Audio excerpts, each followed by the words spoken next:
Time for our next guest. Now, he is in the new Star Trek film. It opens this Friday. It's one of the most anticipated films of the year, and why not? Star Trek is one of the most popular series ever. Been around for 43 years. Do you know it won 31 Emmys? 31 Emmy Awards, airs in more than 100 countries, inspired 10 movies, and one of the stars of the new Star Trek film, he's a captain, a.k.a. Captain Pike. Bruce Greenwood is here. Here's his bio.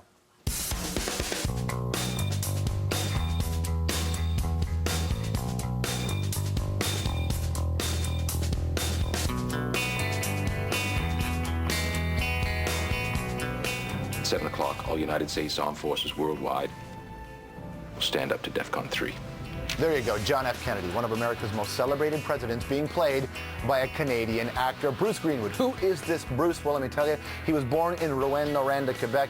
His old man was a professor, so he got his fair share of academic appointments, meaning Bruce's family had to move around a lot. But he did get to spend a good chunk of his life in the west coast of Canada. Bruce has lived in Vancouver, and you know, they got a lot of great outdoor beauty. So growing up, Greenwood wanted to be a pro skier, but he hurt his knee, and that skiing dream ended. Now, eventually, University of British Columbia, for the heck of it, Bruce says, you know what, I'm going to take a drama course.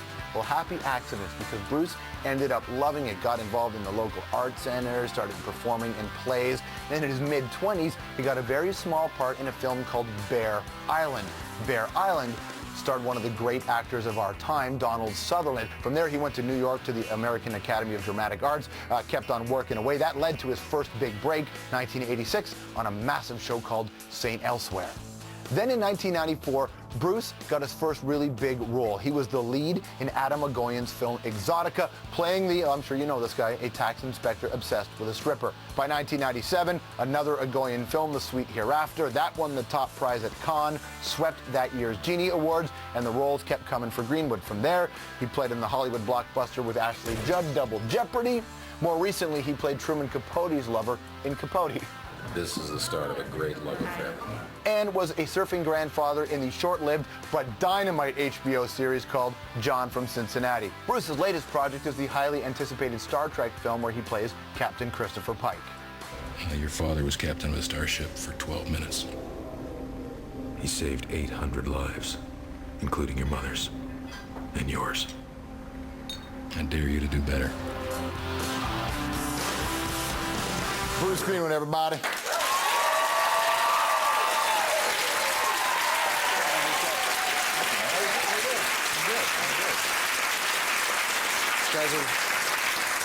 Somebody's running away with a camera, man. Careful. Romulan, dude. You freaked them out. Yeah.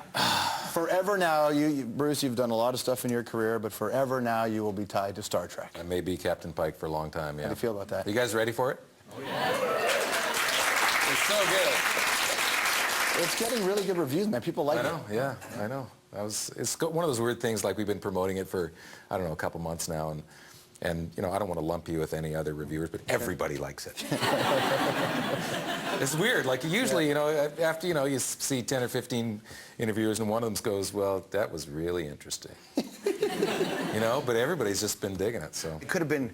It wouldn't have been the legendary Captain Kirk in the Star Trek series. It would have been Captain Pike if the guy that was in the original pilot wanted to stay on, but he decided not to come back, right? Well, there's numerous stories about why the pilot that was originally shot with Jeffrey Hunter, who played Captain Pike, Christopher Pike, didn't turn into the pilot itself, and why that character was then sort of relegated, placed to a two episode arc later on in the season.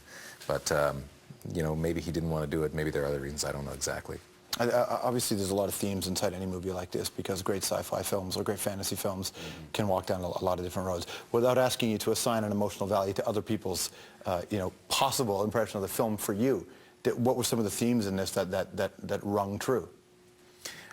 There's a tremendous undercurrent of optimism in spite of the seemingly insurmountable challenges they face, which is, not to put too heavy a geopolitical spin on it, is not unlike what's happening right now, right?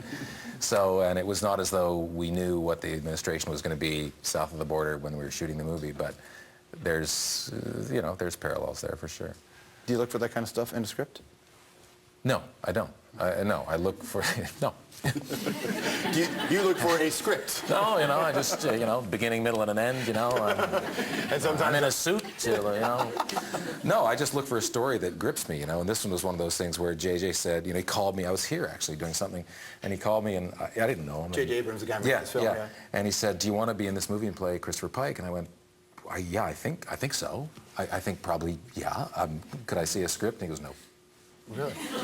And I went, well, what do I have to do? And he says, you got to come to Paramount, and we'll put you in a locked room, and you can read the script, and you can leave the script in the room, and when you come out, we'll talk. Wow.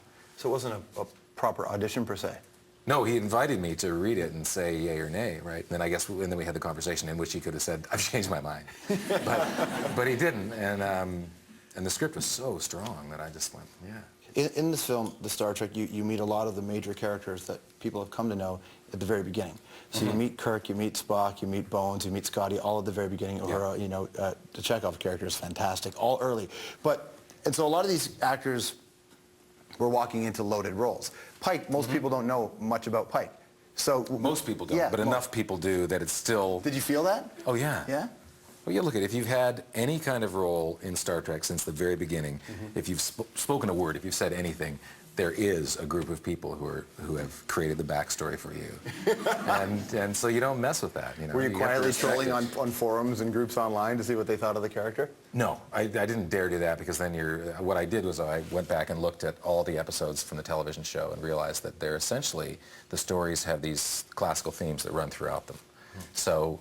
And as a kid, I didn't realize that. I was just looking for a pretty girl in a tight outfit, and Which this movie has too? Which it has in spades, yeah. We mentioned music. You produce music. Is the Dumb and Dumber story true, that one of the songs in Dumb and Dumber is yours? Half true. Half true? It was written by a guy I knew at the time, and he came over to my house and he said, I have this song called 2 Foot of Butt Crack. And this was before Dumb and Dumber was even happening. This is just, and so we recorded it at my house, and I played the guitars and sang it, and he might have played the drums and piano.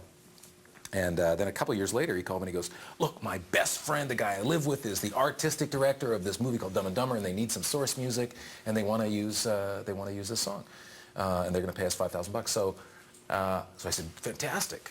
So he went ahead and used it, and then so we went to the movie thinking, I'm not in the movie, but I'll get a credit for music, right?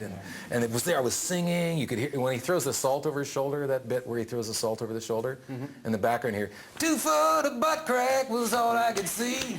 Wrong end, the repairman looking back at me.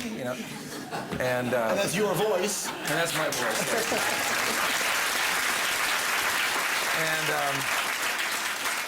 And so the credits start to roll, and I'm sitting there with my wife going, it's going to be my name singing. And it came up, 2 Foot of Butt Crack, by a band called Circle the Wagons, performed by Circle the Wagons. I've never heard of them. It was not that, I never got any money. Oh, that's a burn, dude. But I didn't care about it. It would have been $2,500, but I didn't get the credit. It hurts. But music is so close to you, buddy. Yeah, no, I didn't stop doing music. Almost. Have you met Shatner? I have met Shatner, yeah. I met him at a charity event a couple weeks ago, but as you know, I had met him sometime. You met him once before. Sometime. I had mentioned that I was going to bring up a story to you, but you actually didn't know this until you told me. But you auditioned for William Shatner. Is that true? Yeah, it was funny because I went up to, we were at this charity last week, and that he invited all the cast to, which is a really good sign because it now, he's championing the movie to some degree. And I said, yeah, I've met you before. He said, no, nice to meet you, nice to meet you. I went, we've met, actually. And he goes, oh, have we? We meet a lot of people. And I go, yeah, I auditioned for you. And he goes, really? And I go, yeah, what for? And I go, Tech Wars. And he goes, did you get the job? And I went, no, I didn't. He goes, well, I guess you weren't very good. Probably right. Oh, did you want to hit him? You know what? This guy radiates so much energy. He's got a lot of charisma, fantastic, doesn't he? Yeah, he's fantastic. He was very cool to meet him. Are you going to go see Star Trek on Friday in disguise? Yes. Will you dress up like one of the characters? I think it's opening Thursday. Not late, Thursday night. Is it Thursday, all day Thursday? Even up here? I don't know. Listen, you'll see it. And if it's not open Thursday, just wait in line. They probably are. They're in line anyway, Bruce. It's like usually when I do a movie, I'm like gnawing my fingernails down to the second knuckle, worrying about, you know, how bad I'm going to be or whether the movie's going to work or not, you know. And this one, just the same. I went in there and I was just like, just you know, all curled up and oh God, And like 10 minutes in, I relaxed and just went, this is great. This is fun. Yeah. Now, up here, your film is opening up against Adam McGowan's Adoration, and you've been in a bunch of Adam films. So are you going to be, is this like, do you think he's got a shot at taking Star Trek down opening weekend? I'm having drinks with him tonight. We're going to talk about it. Nice. I'm not too happy about it. You know? Check it out on Friday or Thursday. Bruce Greenwood, everybody. We'll be right back. Let's take off.